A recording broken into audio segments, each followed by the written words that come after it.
Okay, I have my NBA 2022-23 season standings and playoffs prediction. I just want to get this out here before the season starts, so when I am correct, then I can have visual evidence and proof that I did it before the season and I am good at predicting.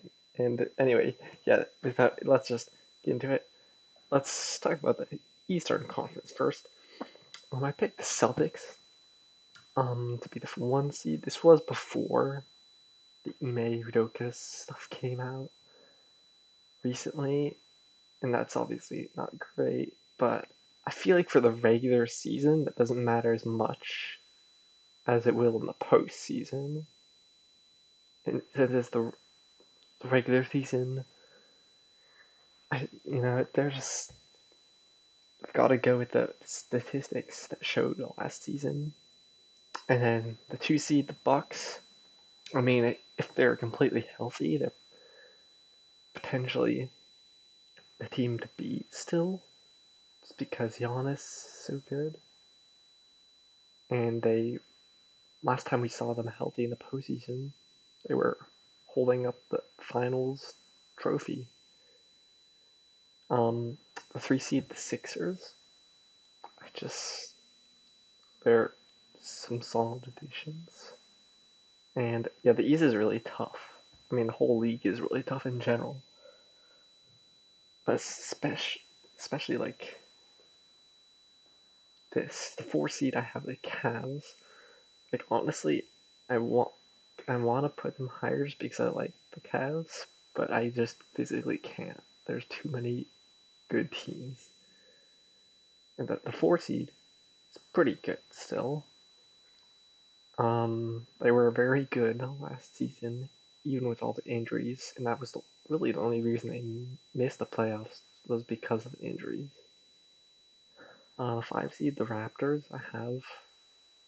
Um, I just they played well down the stretch last season. The stats look good, and I just believe in their team. And the Heat, this, I mean, they did get a bit worse this offseason. I don't know. It's just I don't know if I can fully like the Heat. It's they had that down year. Like what was it? 2020 was it the 2021 postseason? Yeah, they lost the first round. They lost to the Bucks, and last season they went to the conference finals. The bubble they went to the finals, obviously. So every other season could be their pattern. And I'm going with that here. Seven seed, I have the Hawks, and I know they had the addition of Dejounte Murray, but literally easy stack. Literally every team above them is just better, and the Nets also might be better. Like they on paper they are. It's a But I tried to factor in injuries with this ranking kind of list as well. Like, I don't think the Nets are necessarily going to be the healthiest team during the regular season, um, which is kind of why they're all the way down at eight. And then for the rest, the Wizards, the Bulls are just not the same level as the other teams. That's why they're out of the playoffs. And the Lonzo stuff is obviously a concern. Um, let's go to the West. Golden State. That's one ring. That's fairly self-explanatory. The Suns are a bit worrisome, and so they're not going to be the best team. That's for sure. But they were too good last season to just make them fall off entirely. So I think it's going to be more because the regular season is still the regular season. The Timberwolves, I feel like they're going to be surprise some people maybe be like a pretty good like a good regular season team. I mean, Rudy Gobert usually has fairly good regular season teams, and I feel like the combination of Anthony Edwards, Cat, Rudy Gobert, it's gonna work in the regular season. Now the playoffs, it's a different matter, but we'll get to that in a bit. The Nuggets, I mean, they're gonna have guys coming back from injuries, but they're pretty good when they're healthy. The Grizzlies, I don't know. I mean, they're gonna have injury stuff to deal with. Jaren Jackson, John Morant is always injured for a bit, it seems. So I don't think they're really going to be quite as good as last season. They just don't have the full talent, as much talent I feel like than other teams. And the Pelicans, I mean, they're getting Zion back essentially added to this team. So I really wanted to just put them higher up because, and so I kind of did do that. And then Dallas, well, they're going to be probably a bit worse this season just because Jalen Brunson. And I mean, I think the problem with this team is defense. Because you've got, like, I mean, there's, like, Christian Wood, not really the greatest defender.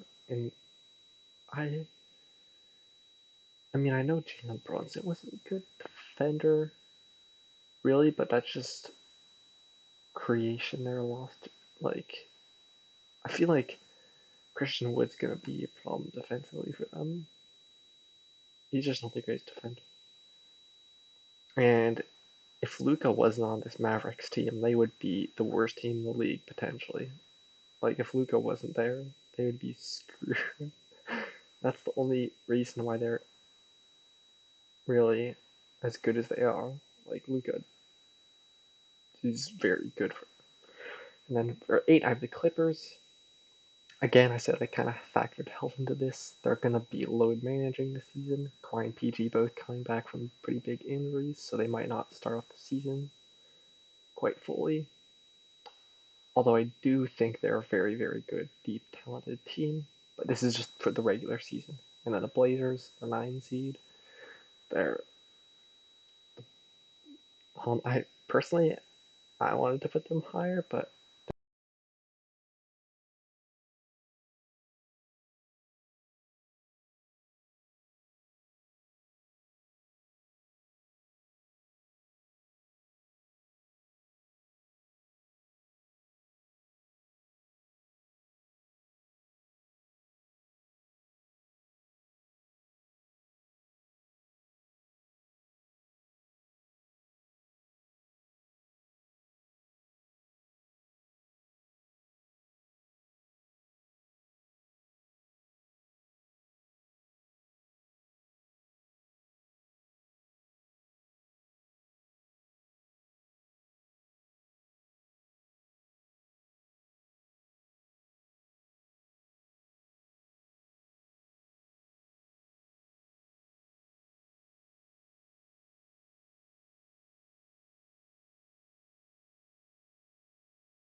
yeah,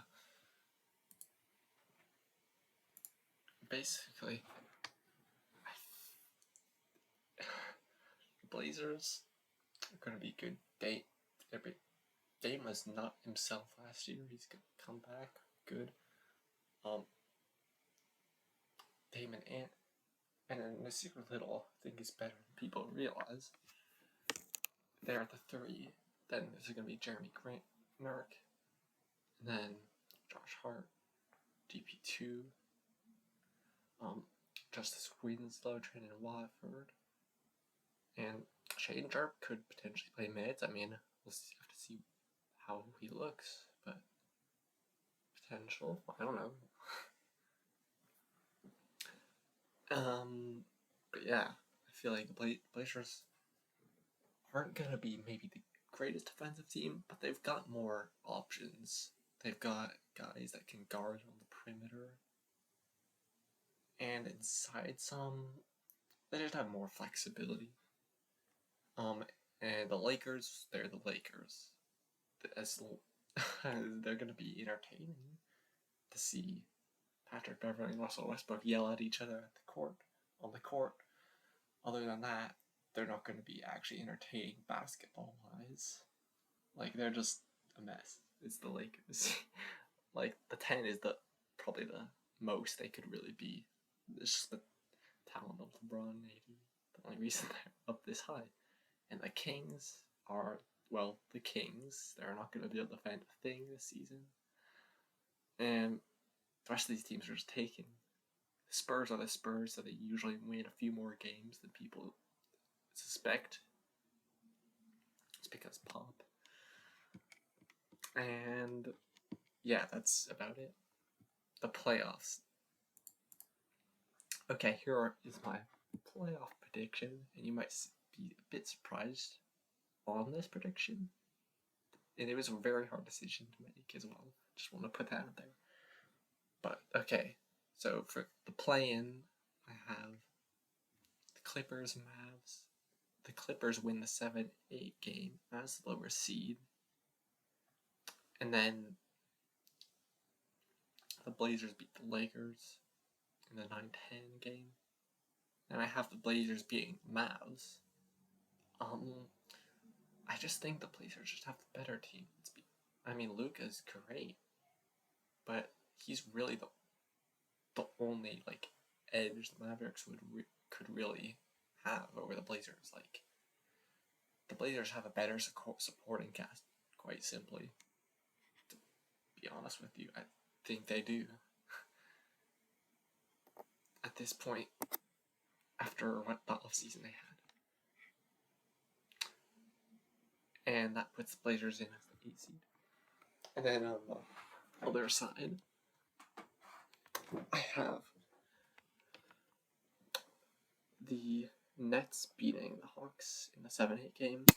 Kind of like last year in a way, because the Nets were in the playing game. I think they're going to be able to win the playing game. They're just too talented.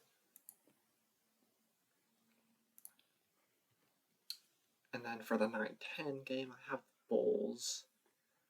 Just because I feel like in the postseason, I might take them a bit more just because DeMar and Levine might be, or I think are the better duo ultimately than Beal and KP. And then the Hawks beating the Bulls.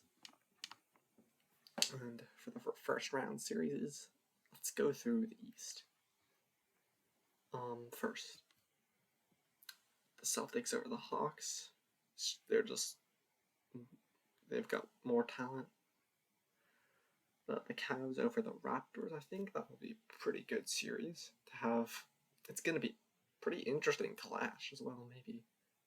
They're kind of opposites in a way. Like, the Raptors are kind of like this team that has so many good 3-and-D guys, so many wings that can just defend, score. I swear, they have so many of those guys on their team. Scotty Barnes, Pascal Siakam, OG Anunoby. And really, their only guard is Fred VanVleet. At least the only real good one. And Gary Trent's kind of a guard.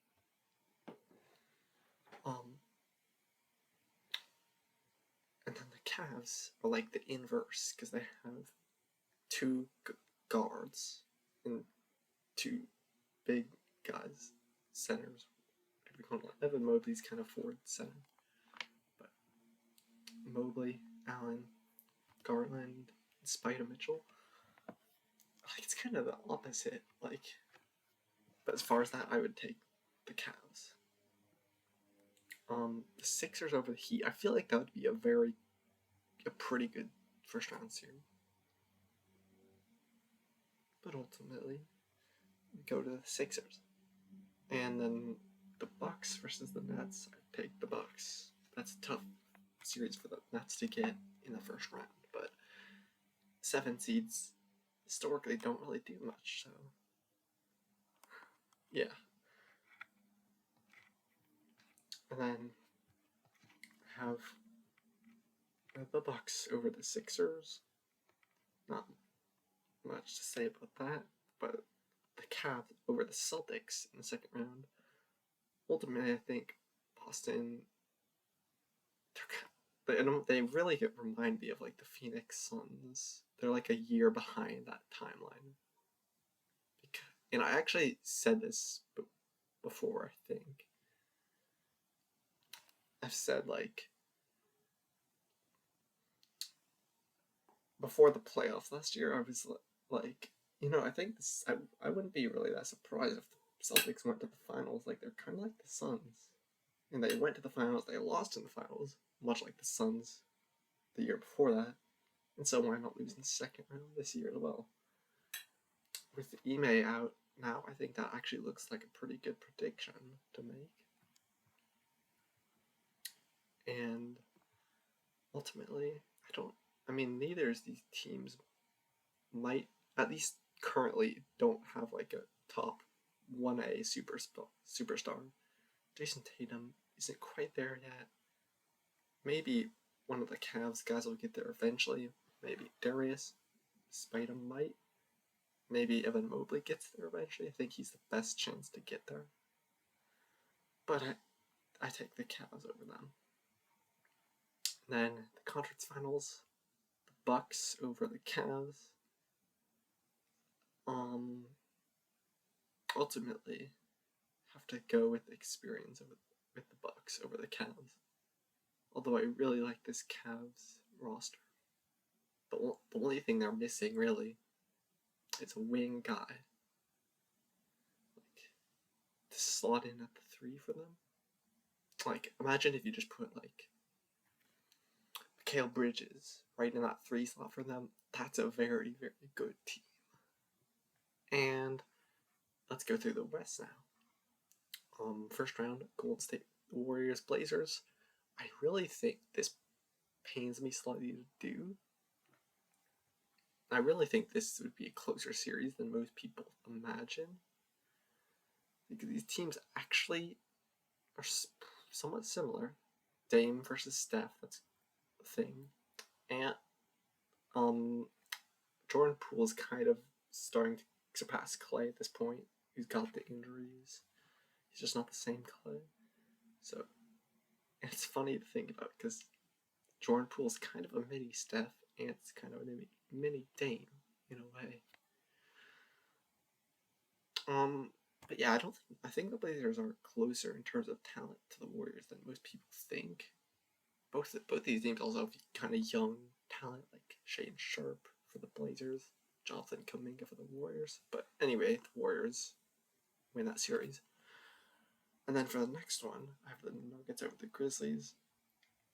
If you have Jokic and then Jamal Murray, and then their supporting cast, I think they're a pretty good team. So yeah. And then the Timberwolves versus the Pelicans. This is where the Rudy Gobertness in the postseason comes into play. A good regular season team. But I just don't know if it would work in the playoffs with Cat and Gobert. Like, they're really, how much better are they really going to be than the Utah Jazz defense in the postseason? Like, they don't really have that, like, too much more defense at all than the Jazz had. So, and then it's the Pelicans. I mean, we saw them in the postseason last year, and that was without Zion. So, and then the Suns versus the Clippers. I'd take the Clippers. This is kind of where the Suns ultimately blow up. Maybe, I guess. I mean, the Clippers get healthy in the postseason, and they get their revenge on the Suns from 2 years ago. At this point, it would be. Second round. Nuggets over Warriors. I have here. Another revenge actually. This time from this past postseason. The Clippers over the Pelicans. Another revenge from that past play-in game where the Clippers lost and Paul George got like COVID or whatever. And then the Blazers lost their first round pick. That's anyway, imagine Clippers winning that, and then them beating the Denver Nuggets, getting some more revenge, another rematch. Actually, it's crazy.